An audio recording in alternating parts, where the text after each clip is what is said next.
Halo teman-teman Sony Alpha, saya Bagus Resnaji. Hari ini kita akan membahas tentang Sony Camera Lineup. Dalam proses pengambilan gambar tentu tidak terlepas dari alat pendukungnya, yaitu kamera. Setelah kalian menonton video Kaisa yang sebelumnya, dijelaskan bahwa proses pengambilan gambar tidak hanya sekedar teknis saja, namun harus bersinergi dengan konsepnya.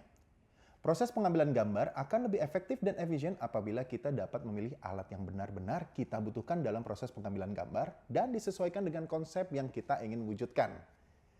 Seperti yang sudah saya bilang sebelumnya, Sony sangat mendukung proses kreativitas tanpa batas. Maka dari itu, Sony menghadirkan berbagai macam tipe kamera untuk menjadikan pilihan sesuai dengan kebutuhan kita. Terkadang kita selalu dihadapi dengan pilihan yang sulit untuk memilih kamera. Misalnya, kamera ini bagus untuk foto saja, atau kamera ini bagus untuk video saja. Sehingga, bingung ya, gimana caranya kita memilihnya. Terus, gimana? Bisa nggak ya kalau dapat dua-duanya? Yang perlu kalian ketahui adalah, semua kamera Sony sudah hybrid, yaitu bisa untuk kebutuhan foto dan juga kebutuhan untuk video. Tentunya hasil dari pengambilan gambar foto maupun video juga memiliki standar yang tinggi atau bisa dikatakan sangat baik, maka dari itu sangat relevan jika disebut sudah hybrid.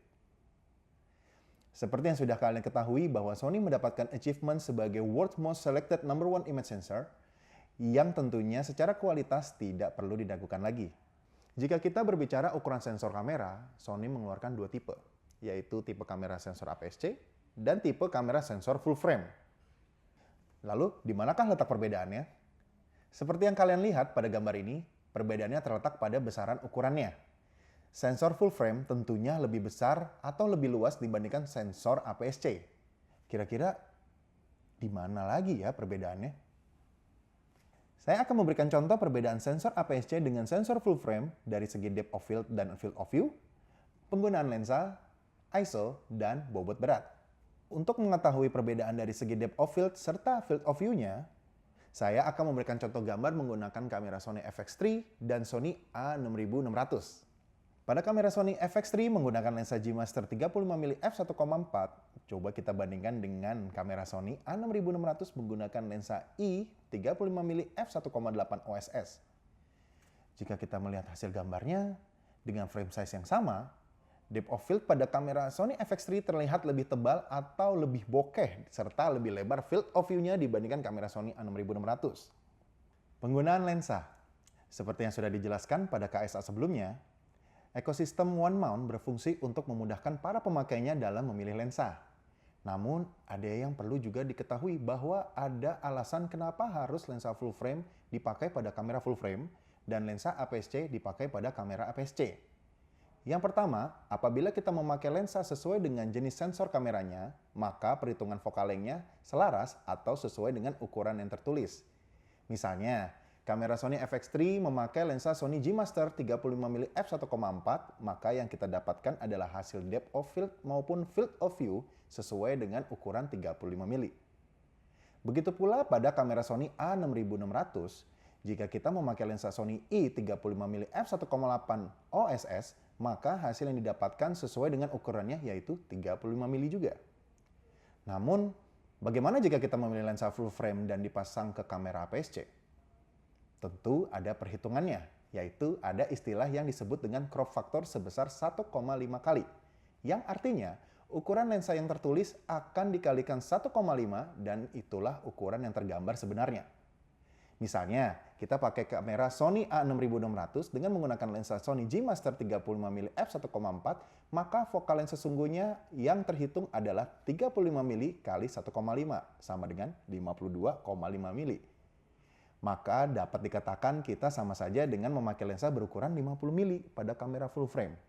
Namun, jika kita memakai lensa APS-C seperti Sony I 35mm f1.8 OSS, dipakaikan ke kamera Sony FX3, maka yang terjadi adalah vignette di setiap sudutnya. Karena memang lensa tersebut diperuntukkan untuk mengcover sensor APS-C. Namun jangan khawatir, kita tetap bisa menggunakan lensa tersebut dengan cara memilih menu untuk mengaktifkan APS-C atau Super 35mm mode pada kamera full frame. Setelah kalian set on, maka dia akan otomatis menyesuaikan dan vignette akan hilang. ISO. Ukuran sensor sangat mempengaruhi besaran cahaya yang akan masuk ke dalam kamera. Dengan kata lain, semakin besar sensor, maka semakin besar pula cahaya yang masuk ke dalam kamera. Hal ini juga dapat mempengaruhi ISO pada kamera, serta noise pada gambar. Seperti yang kalian lihat, ketika ISO 100 pada kamera APS-C akan terlihat gambar yang clean atau less noise. Dan hasil tersebut terasa sama jika kita melihat pada kamera full frame pada ISO 800. Tentunya dengan cahaya yang lebih banyak masuk. Bayangkan jika kita berada di situasi pencahayaan yang minim. Bayangkan jika kita melihat gambar seperti kamera full frame Sony FX3 yang kita bisa set di ISO 12800 pada video mode. Terlihat clean bukan? Clean-nya sama seperti kita menggunakan ISO 800. Bobot berat. Tentunya ada perbedaan berat kamera antara APS-C dan full frame. Secara logika, tentu lebih berat kamera full frame karena ukuran sensornya lebih besar. Dan bodinya juga lebih besar. Namun yang tidak kita boleh lupa bahwa Sony sangat fokus terhadap bentuk kamera yang compact dan lightweight. Maka dari itu, kini hadir kamera full frame yang bobot beratnya sangat ringan dan bentuknya lebih kecil sehingga mirip seperti kamera APS-C. Ini menjadi pilihan yang sangat solutif bagi teman-teman yang ingin memiliki kamera full frame yang ringan seperti Sony A7C. Saya akan menjelaskan beberapa tipe kamera berdasarkan ukuran sensor APS-C. Untuk ukuran sensor APS-C, Sony mengeluarkan kamera seri A6000, A6300, A6500, dan termasuk ke dalam jenis kamera yang bisa diganti lensanya atau biasa disebut dengan interchangeable lens. Seri ini pernah saya pakai semuanya, dan membuat saya senang terhadap kamera Sony untuk pertama kalinya dikarenakan autofocus pada videonya yang sangat cepat dan tepat. Seri kamera Sony bersensor APS-C ini tidak hanya kecil, namun juga powerful. Maka dari itu, Sony selalu mengembangkan seri kamera ini yang akhirnya muncullah tipe baru seperti A6100, A6400, serta ZV-E10 yang merupakan perkembangan dari kamera seri compact Sony ZV-1 dan sekarang masuk ke dalam Sony A6000 family. Namun, ketika banyak orang berpikir bahwa kamera APS-C tidak akan tahan lama karena baterai life-nya, maka dari itu Sony mengembangkannya ke seri A6600 yang menggunakan baterai NP-FZ100. Kamera ini merupakan seri tertinggi dan powerful di lineup APS-C. Dan ada fakta yang menarik banget nih. Kamera APS-C ini sudah dilengkapi dengan fitur perekaman gambar beresolusi 4K kecuali tipe Sony A6000. Kemudian juga Sony mengeluarkan kamera seri compact. Kamera ini juga tidak kalah powerful. Selain bentuknya juga kecil, ringan, jangan salah, ini juga dibalut dengan fitur terbaik seperti salah satunya adalah High Frame Rate atau HFR yang bisa slow motion hingga 1000 fps. Kalian dapat temukan fitur ini pada kamera seri compact seperti Sony RX0, RX1, RX10, RX100, dan ZV-1. Untuk tipe Sony RX0 memiliki sensor 1 inch dengan ukuran lensa 24mm f4 yang merupakan kamera terkecil yang dimiliki Sony untuk teman-teman yang ingin merekam momen lebih ekstrim seperti di dalam air, hingga di rigging ke berbagai tempat yang tidak biasa seperti di sepeda, di tubuh, di kepala, dan lain-lainnya. Maka dari itu tipe kamera ini juga bisa disebut sebagai action cam. Namun untuk seri RX0, Sony sudah mengeluarkan ada dua tipe, yaitu RX0 dan RX0 Mark II. Sony juga memiliki kamera compact tipe RX10 yang memiliki sensor 1 inch juga, dan dengan ukuran bodi yang lebih besar di antara seri compact lainnya. Kamera ini memiliki jangkauan lensa zoom yang lebih panjang yaitu 24-600 mm f2,4-4. Kamera ini juga berkembang hingga 4 generasi yaitu RX10, RX10 Mark II, RX10 Mark III, dan sampai RX10 Mark IV. Ada juga versi yang lebih kecil dari tipe RX10 yaitu RX100 yang sudah berkembang hingga 7 generasi dari RX100, RX100 Mark II, Mark III, Mark IV, Mark V, Mark VI, bahkan sampai Mark VII. Perbedaan seri ini salah satunya adalah di ukuran lensanya. Untuk ukuran lensa 2470 f1.8 terdapat di kamera RX100 Mark I hingga Mark V. Namun, untuk ukuran lensa 24-200 f2.8 4.5 terdapat di kamera RX100 Mark VI dan RX100 Mark VII. Dan yang paling terbaru adalah kamera tipe ZV-1 yang memiliki keunikan fitur yang ditanam di dalam kameranya. Salah satu fitur yang paling menarik adalah bokeh switch yang menjadikan gambar Anda lebih tebal untuk depth of field-nya. Kamera ini juga diperuntukkan untuk para vlogger karena dilengkapi gambar yang lebih stabil karena ada dua pengaturan stabilizer, yaitu standar dan action, serta audio yang lebih jernih sehingga sangat memudahkan penggunanya ketika melakukan vlogging maupun membuat casual video. Selain tipe kamera yang memiliki sensor 1 inch, ternyata Sony juga mengeluarkan kamera compact yang memiliki sensor full frame, yaitu seri RX1. yang sudah dikembangkan ke dalam 3 generasi, yaitu RX1, RX1R, dan RX1R Mark II. Semua kamera seri compact ini selain ukurannya yang kecil dan memiliki hasil gambar yang memukau, kamera ini juga memiliki menu yang sama seperti yang ada pada kamera Sony Alpha, sehingga teman-teman tidak perlu khawatir untuk setup karena pastinya sangat familiar dengan menunya. Untuk seri full frame, Sony memiliki kamera seri basic, R, dan S dengan total ada 11 tipe kamera di seri A7, 2 kamera di seri A9, dan 1 tipe kamera di seri A1. Uniknya, tiap kamera ini punya kelebihan masing-masing dan tentunya dapat disesuaikan dengan kebutuhan kalian.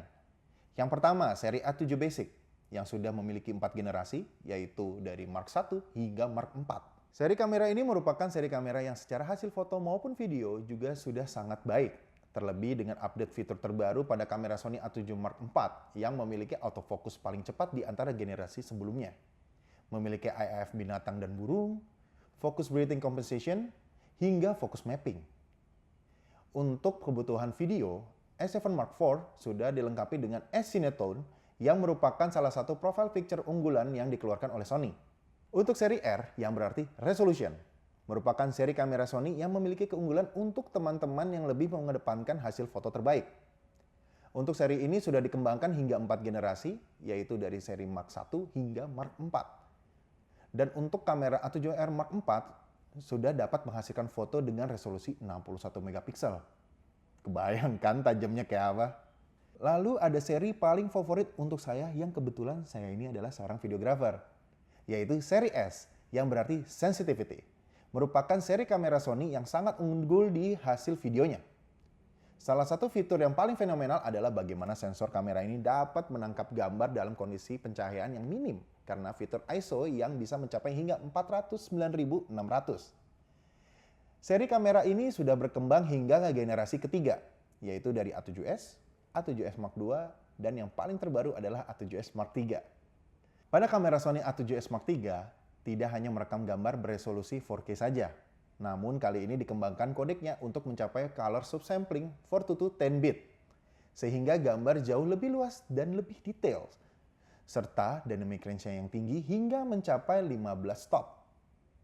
Tidak lupa autofocus juga ikut dikembangkan, karena di seri ini autofocus menjadi lebih cepat dan tepat sehingga kita melakukan pengambilan gambar menjadi lebih nyaman. Selain itu, seri Alpha dikembangkan lagi ke tipe A9 yang memiliki 2 generasi, yaitu A9 dan A9 Mark II, serta yang paling baru adalah tipe A1. Kelebihan A9 adalah untuk speed pada fotografi, dan sedangkan pada A1 bisa semua hal. Anggap saja seperti semua kelebihan pada kamera-kamera yang lainnya di-package dalam satu kamera, yaitu Sony A1. Semua kamera yang sudah saya sebutkan merupakan kamera yang terbaik untuk mendukung proses kreatif teman-teman. Jika kalian bertanya kamera apa yang terbaik, saya bisa menjawabnya Sony memiliki lini kamera yang berbeda, ditunjukkan untuk setiap kalangan para fotografer maupun videografer untuk memenuhi setiap kebutuhannya. Jadi, coba cek lagi ya apa kebutuhan kalian. Setelah kalian menonton video ini, kalian akan lebih paham tentang berbagai macam tipe kamera terbaik yang dimiliki Sony serta mengetahui apa yang kalian butuhkan. Sekian video kali ini. Untuk video KSA lainnya, kalian bisa klik di sini.